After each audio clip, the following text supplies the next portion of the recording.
Coat पहना तो बहुत घमंड है ना तुझे। इसी कोट के घमंड की वजह से तू सोच रहा है ना कि कल को बैरिस्टर का भी कोट पहन लेगा। तोड़ूंगा तेरा ये घमंड मैं तोड़ूंगा भीमराव। तेरी ऐसी हालत कर दूंगा ना, इतना ये कोट उतार कर मेरे पैरों में रखेगा तू, जूते से मसलूंगा तेरा ये कोट। और ये जो बैरिस्टर बनने का खाली पुलाव पक रहा है ना तेरे मन में, तब जाकर तेरी ये ख्वाहिश चकनाचूर होगी।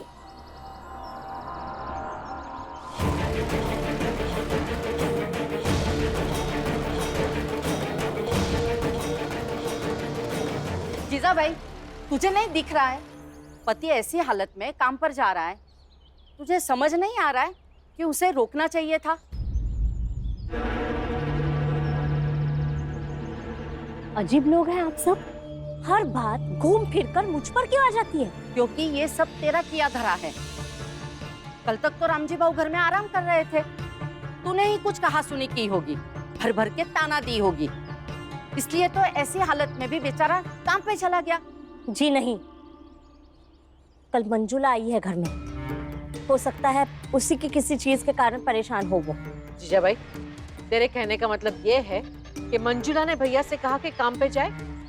नहीं दीदी, मंजुला ने नहीं, ये सब आपके लाडले भीम का किया धरा है।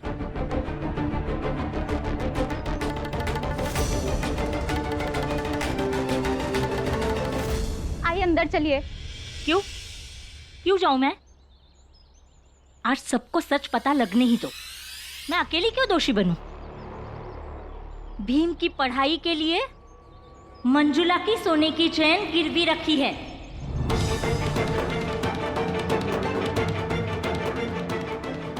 अब हो गई सबकी शांति? जीजा भाई, ये घर की बात है, घर में ही रहने दे। थाने को घर में दाने नहीं है, दीदी के गहने गिरवी रखे हुए हैं, और ये भीमराव कोट पैंट पहन के बाबू साहब बना रहता है।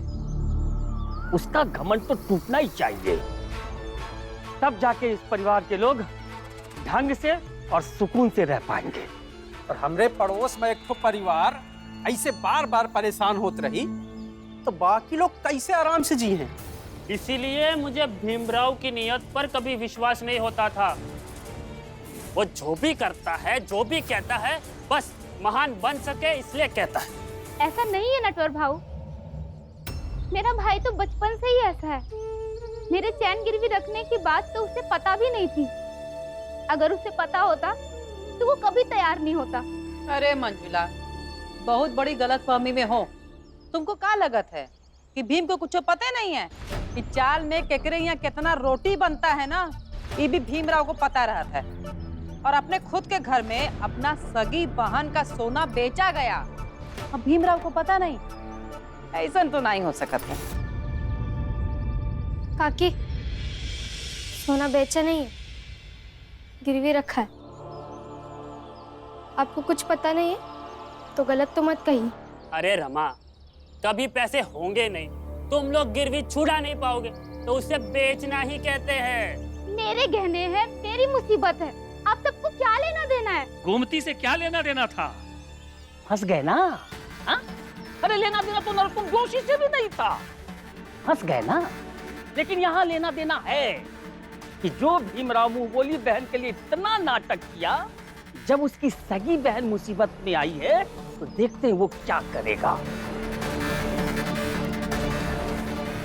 करेगा क्या? कॉलेज गया है, दिन भर पड़ेगा आराम से, और लौटते समय ऐसे लौटेगा एकदम हताश, उदास, बेचारा बनकर, जैसे बहुत परेशान है, लाचार हो गया है।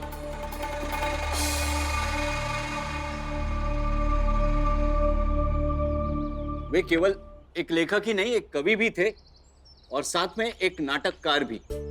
बच्चों, विलियम शेक्सपियर अंग्रेजी नाटककारों में अव्वल दर्जे पर उनका नाम है।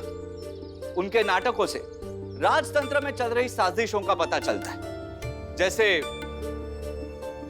एक काम करो, तुम बताओ, विलियम शेक्सपियर के नाटक इतने सफल क्यों हैं? दोषी उसके ससुराल वाले नहीं बल्कि मायके वाले। मंजुला का दोषी मैं हूं। तेरे कॉलेज ना जाने की कीमत अगर मेरा ससुराल जाना है तो मैं ससुराल कभी ना जाऊं। भीमराव तुम बताओ, विलियम शेक्सपियर के नाटक इतने सफल क्यों हुए? सब मेरी वजह से ही हुआ है। सुनो, शेक्सपियर के नाटक इसके कारण सफल हुए। सुनो सुनो सुनो, क्योंकि वो इससे ट्यूशन पढ़े थे। भीमराव, तुम्हारा अगर ध्यान कक्षा में नहीं लग रहा तो तुम बाहर जा सकते हो।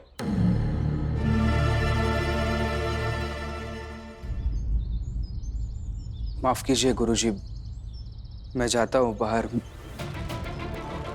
मैं बहुत परेशान हूँ। अरे भीमराव, ऐसे बैरिस्टर बनेगा तू? जरा के बीच में ही भाग जाएगा तू तो। बनेगा ही नहीं कभी ये। गुरुजी, मैं कहता हूँ यही जितना बुलवाना है बुलवा लीजिए। शांत हो जा, पढ़ाई में ध्यान दो अपना। गुरुजी, मैं अपना ध्यान नहीं लगा पा रहा हूँ। बहुत परेशान हो गया हूँ मैं। अब खुद को ही दोषी समझने भी लगा हूँ। ऐसा लगता है गुरुजी, सच में मेरी पढ़ाई बहुत लोगों के जीवन पर भारी पड़ रही है। भीम, शिक्षा तो दूसरों का वजन उठाती है, पढ़ाई किसी पर भारी कैसे पड़ सकती है? मुझे भी ऐसे ही लगता था गुरुजी, लेकिन कल जब मैंने मेरे वृद्ध बाबा और बेबस दीदी को देखा तो ऐसा लगने लगा कि यह सब कुछ मेरी वजह से हो रहा है।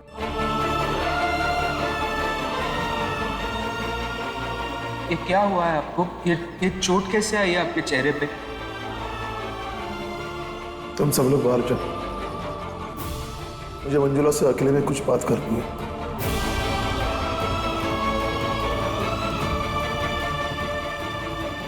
मंजुला का दोषी मैं हूं। गुरुजी, आप मेरी जगह होते तो आप क्या करते? मुझे रास्ता दिखाइए ना, कुछ भी समझ नहीं आ रहा है। मैं यहाँ से चली जाऊं तो सही है। जान से तो नहीं मार देंगे ना वो लोग मुझे? हाँ, कम से कम मैं अकेले झेलूंगी। यहाँ मेरे कारण आप सब झेल रहे हैं। गलती हो गई। जब मुझे घर छोड़कर जाने लगे तो मुझे ही कह देना चाहिए था कि मेरी जान ले लीजिए, लेकिन मैं मायके नहीं जाऊंगी। कैसी बात कर रही हो मंजुला? बेटी हो तुम इस घर की, ऐसे अकेले छोड़ देंगे तुम्हें सब कुछ झेलने के लिए? रो मत। मंजुला, चिंता मत कर बेटा, कोई ना कोई रास्ता जरूर निकालेंगे। हाँ मंजुला, भीम पर बहुत विश्वास करते हैं यहाँ सब। सबको लगता है कि हर मुसीबत का हल है उसके पास। देखते हैं, इस मुसीबत का कोई ना कोई हल तो निकाल ही लेगा वो। अरे सुनो। जी जी गुरुजी। जी गुरुजी। तुम लोग क्रिकेट खेल के आ रहे हो ना? जी गुरुजी। क्रिकेट से जुड़ा हुआ सवाल पूछूं? अवश्य गुरुजी। रन बनाने का सिद्धांत क्या है? एक ही सिद्धांत है, अपना विकेट बचाना और खराब गेंद का इंतजार करना, और जब ऐसी कोई गेंद आए तो उसे पीट देना। और विकेट लेने का क्या सिद्धांत है? एक ही है गुरुजी, आत्मविश्वास और धैर्य बनाए रखना। बल्लेबाज कितना भी अच्छा होगा, गलती जरूर करेगा। गुड, ठीक है, तुम लोग जाओ। कुछ समझे भीम? भीम, हम अपने जीवन में बैट्समैन भी होते हैं और बॉलर भी। बैट्समैन की तरह हमें अपने विकेट को बचाकर रखना होता है, मतलब लक्ष्य से भटकना, मतलब अपना विकेट खो देना। और वैसे ही हमें अपने जीवन में एक बॉलर की तरह धैर्य और आत्मविश्वास को बनाए रखना होता है। परिस्थितियां चाहे कितनी भी विकट क्यों ना हो, मैं उसका विकेट लेकर ही रहूंगा, ये विश्वास होना चाहिए। और भी मैं ये तो नहीं कह सकता हूँ कि तुम्हें अपने जीवन में कैसा बैट्समैन बनना है और कैसा बॉलर, क्योंकि हर व्यक्ति अपने जैसा ही होता है, उसकी अपनी परिस्थितियां होती हैं और उसे उन परिस्थितियों के हिसाब से संतुलन बनाना होता है।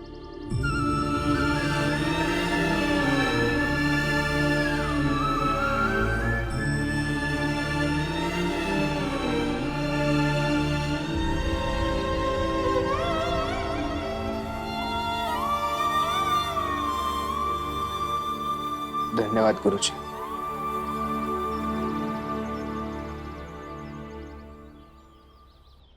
रंजन,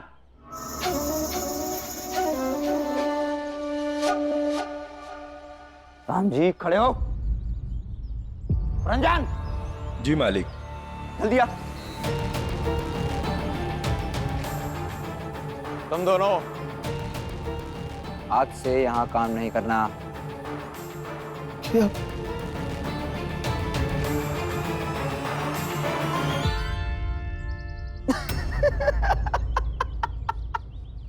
डर गए ना? डर गए ना? बल्कि कहीं और काम करना। अरे ऐसे क्या देख रहे हो? इतनी क्या भयानक बात कर दी राम जी मैंने। बल्कि इससे भी भयानक बात ये है कि तुम्हारा पढ़ाकू बेटा भीमराव कॉलेज से पढ़ाई के बीच में ही कक्षा छोड़कर निकल गया।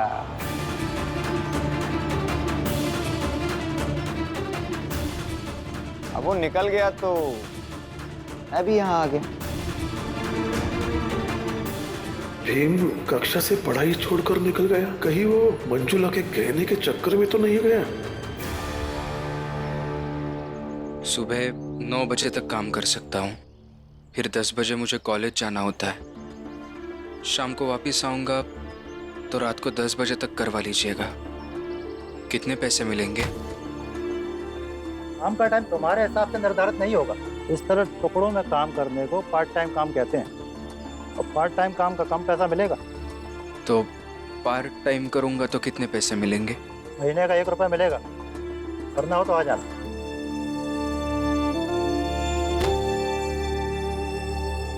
ऐसे में तो 1 साल काम करता रह जाऊंगा, फिर भी दीदी के चैन के पैसे नहीं हो पाएंगे।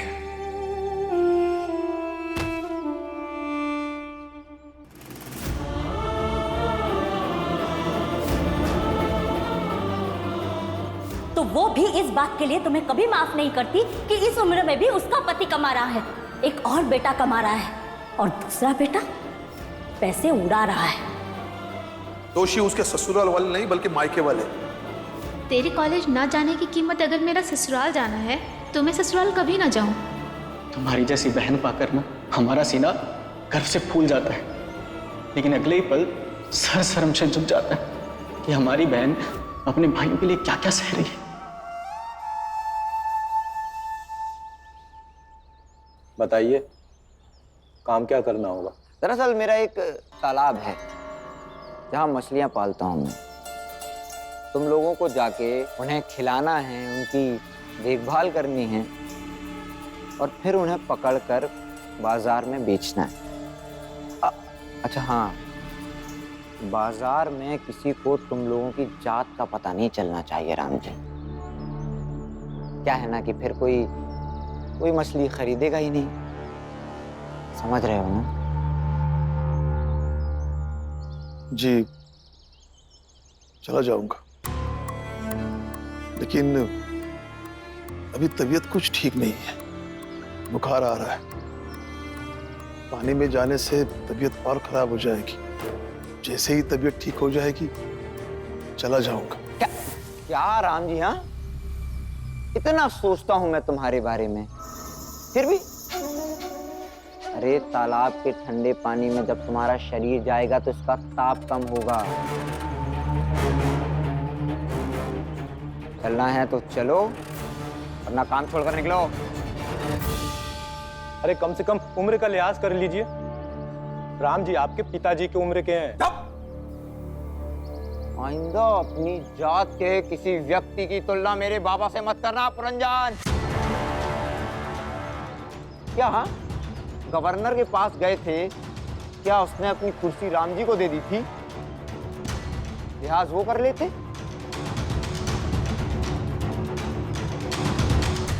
इतना तो दयालु हूं मैं, नहीं हूं? बोलो।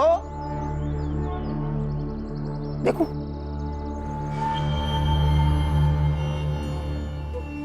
इतना दयालु हूं तभी तो मैंने तय किया है कि तालाब में काम करने के तुम लोगों को ज्यादा पैसे दूंगा।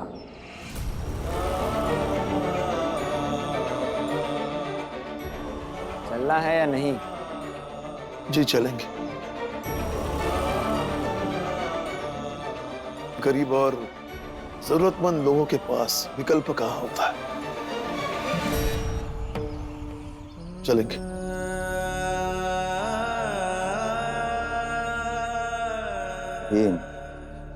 सच बात तो यह है कि मेरी किताबें बेचकर तुम मंजुला के चेन को नहीं छुड़ा पाओगे, और अभी मेरे पास इतने पैसे नहीं है कि मैं तुम्हारी मदद कर पाऊं। कोई बात नहीं गुरुजी, आपने जितनी मदद की है वही बहुत है मेरे लिए। मैं कुछ और सोच लूंगा। तुम जो भी फैसला करोगे मैं तुम्हारे साथ हूं।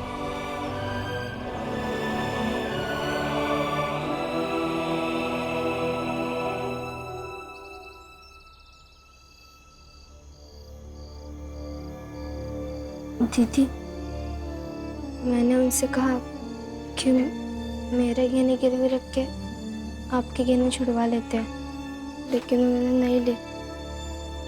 आप भी ले लीजिए ना, मैं उनसे बाद में बात कर लूंगी। नहीं रमा, ये मेरा सबसे छोटा भाई है, वो मेरे सामने पैदा हुआ है। रोटी के निवाले से लेकर बगीचे के आम तक मैंने उसे ला ला कर दी है, और आज मैं उसकी बीवी से गहने लूंगी। ऐसा नहीं लगेगा कि जितना प्यार मैंने उससे आज तक किया उसका मुआवजा मैंने वसूल लिया? नहीं दीदी, आप गलत समझ रही है। मैं तुम्हारी भावना समझ रही हूँ, लेकिन ये गहने तुम अपने पास रखो और विश्वास रखो, सब अच्छा होगा।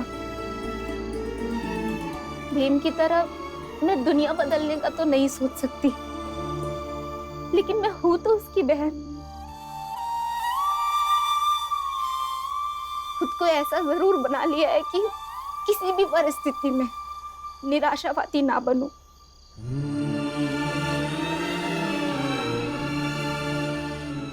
भीम, तू आ गया? तुझे मीठी रोटी बहुत पसंद है ना? मैं तेरे लिए बना रही हूँ, जल्दी से आ जा।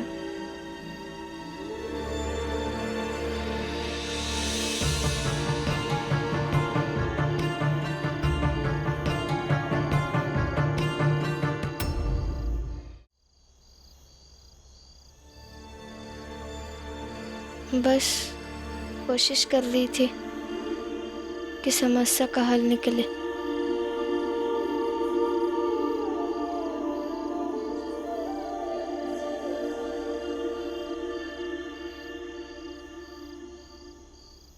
हल मैंने निकाल लिया है रमा।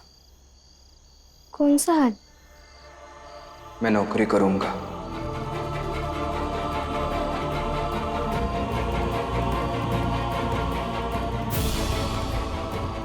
और तब तक पढ़ाई नहीं करूंगा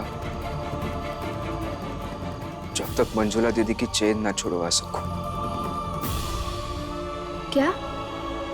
अब क्या बोल रहे हैं? आप पढ़ाई नहीं करेंगे? नहीं करूंगा। नौकरी करना जरूरी लग रहा है। आज गुरुजी भी कॉलेज में यही बता रहे थे। क्रिकेट की तरह जो एक खेल होता है, उसकी तरह व्यक्ति जीवन में खुद ही गेंदबाज होता है और खुद ही बल्लेबाज होता है। फिर रन बनाना, विकेट बचाना, कठिन परिस्थितियों को आउट करना, यह सब उसी को करना है।